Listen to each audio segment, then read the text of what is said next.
Hey everybody, it's Ron from Pick Dawgz, and this is Ron's Bank Shot Breakdown. We're going to go over 5 college basketball games for Wednesday, February 26, 2025. Now, if you like this video, make sure to hit that thumbs up button and subscribe. Don't forget to put your college basketball picks in the comment section below. And if you're looking for my best bets, including my top play in college basketball each day, my Bank Shot Best Bet, you can find those at the Premium Picks tab at pickdawgz.com. There's also a link in the description. Alrighty, here we go. Here are the games for Wednesday in college hoops. First up, we have Michigan State and Maryland. This one's going to be 6:30 Eastern on the Big Ten Network. Now, both of these teams in the top 20 in the AP polls should be a great game, and both teams are on win streaks going into this contest. I will say, I think Michigan State's win streak a little bit more impressive with victories over Illinois, Purdue, and Michigan. That was a road victory against their rivals, while Maryland basically just taking care of business against some of the weaker teams in the conference. Iowa, Rutgers, Nebraska, USC.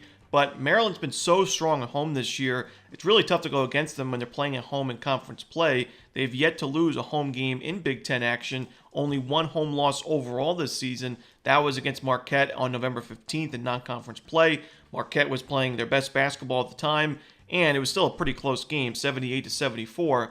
So for me, I think Maryland matches up well here. I don't love the fact that Michigan State offensively does not have that three-point shot available. I mean, they're really a one-dimensional offense.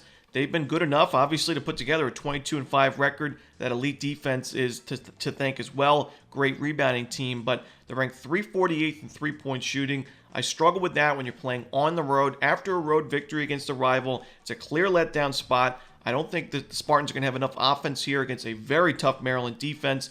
And Maryland is one of those teams that can go toe-to-toe with Michigan State on the glass. I mean, Maryland's still a top 30 defensive rebounding team in the country. So I don't think the Spartans are going to have that big advantage that they're used to having in terms of offensive rebounds. So I'm going to go with Maryland in this one. Should be a great game, like I said, but I think the Terrapins find a way to win and cover late.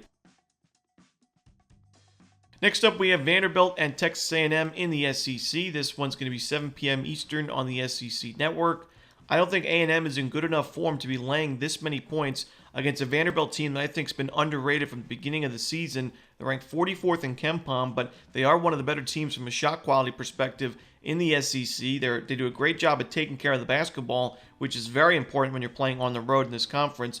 They force turnovers. They're a decent rebounding team. They are not great from the perimeter. They're not a great three-point shooting team, but they're solid from the free throw line. And I like their chances in this game. We saw them pick up the win against Ole Miss. That was a back-and-forth game offensively, but it showed that the Commodores were able to compete in an offensive shootout-style game where they scored 77 points. This game should be a lot different. A&M is an elite defensive team, not great on the offensive side, but because of that, I think in a lower-scoring game, this many points really a lot more valuable. I think A&M could find a way to win this one in the end, outright, but I don't think they cover the spread. They're not a good free throw shooting team. So if you're looking for a few extra points late to cover that spread as the big favorite, you might not get those. Only 69% as a team from the charity stripe compared to Vanderbilt at 74%. I got to go with Vandy plus the points and a sprinkle on the money line in this one. Next up, we'll stay in the SEC as Texas takes on Arkansas. This one 9 p.m. Eastern on ESPN2. For me, I personally don't think that Arkansas makes the NCAA tournament. Obviously, this is a big game, and the remainder of the regular season, as well as the first few rounds of the SEC tournament, are going to dictate where Arkansas finishes. But right now, they're kind of in that first four in or last four in, first four out situation when you look at bracket experts. I just don't think that the resume is strong enough. This was a really hyped up team in the preseason. Some big names on paper, but really haven't come together this year. And a 5-9 losing record in conference play, for me, just not good enough. And you look at this team from a shot quality perspective, they are one of the weaker teams in the conference. Not a great rebounding team. They've just been very inconsistent. They do have the win in the first meeting between these two over Texas, 78-70. But in that game, it was one of the worst shooting performances of the season for the Longhorns. They were 38% from two-point range. Far worse than their season average at 53%.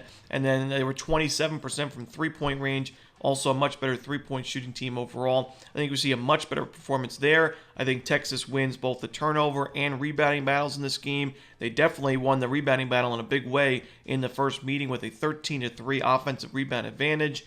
I think Texas getting points in this one is too good to pass up. I think the wrong team is favored, so give me Texas plus the points. Next up, we'll go to the ACC as SMU takes on Cal. This one, 11 p.m. Eastern, is going to be on ESPNU. Now, I definitely took a lot of criticism when fading SMU in some of their recent games. And, SMU was able to cover in the blowout win over Notre Dame on the 19th. But they've still lost 2 of their last 3 overall, and it kind of points to the fact that I was making of, I do think SMU is a solid team, but nowhere near as good as their record. And there's a reason why this team is still kind of on the bubble in terms of making the tournament. You don't see a lot of 20-win teams playing in the ACC or other power conferences that are considered bubble teams, but it goes to show you how weak the ACC has been this year. Joe Lunardi still has SMU as the first 4 out, or one of the first 4 teams out of the bracket. And I don't like their chances in this game. I think when you look at Cal, I think they've been one of the more underrated teams in college basketball. Yes, they have struggled in conference play with that 5-11 record. And, in recent games, they're on a 4-game losing streak. But they've also played quite competitive basketball in these games. Just a 5-point loss on the road at Stanford. Took Georgia Tech to overtime on the road the previous game. They covered against Duke, even though it was a 21-point loss. It was at Duke, and it was a cover of the spread as the underdog. And I think that Cal is good enough in this game to keep it close at the least, if not pull off the upset, a minor upset in my opinion. I think, like I said, SMU has benefited from a weak schedule both in conference and out of conference. They played well on the road overall, but I've also mentioned that they've not picked up too many top 100 true road victories. I got to go with Cal in this one, plus the points. Again, probably not going to be one of the more popular plays. I think Cal's the play, though. Next up, we have San Francisco and Oregon State. This one, 11 p.m. Eastern on CBS Sports Network.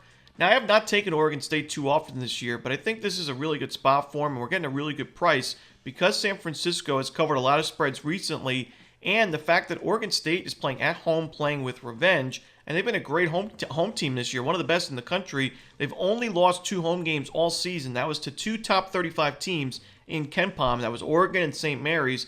I don't think San Francisco is anywhere close to as good as those 2 teams. And beyond that, I think when you look at Oregon State and their offense in West Coast play, it's been a lot more balanced than it was in non-conference play. Oregon State's a lot less reliant on the 3-point jumpers as they were in non-conference play. And, San Francisco, that's a problem because while San Fran is a top 5 3-point defense, they do struggle a little bit inside the paint, and they take a lot of fouls, at times in conference play. And I think Oregon State, a top 10 free throw shooting team that does a great job at getting to the line, will be able to get 20, maybe 25 plus free throw opportunities in this game. And they should be able to hit a lot of those shots. They're an 80% free throw shooting team in the country, or top 10 in the country. So I got to go with Oregon State in this one. I think it's a great spot. They're playing a lot better basketball since that losing streak, where they lost 3 of the last 4, lost that upset game to Portland. We took Portland that one. But I got to go with Oregon State and lay the points at home. This is a great price with the Beavers. And that's it. Those are the games for Wednesday in college basketball. Hope you enjoyed this video. Again, if you're looking for my best bets, including that Bank Shop best bet, you can find those at Pick Dawgz Premium. As always, this is Romanelli. Good luck.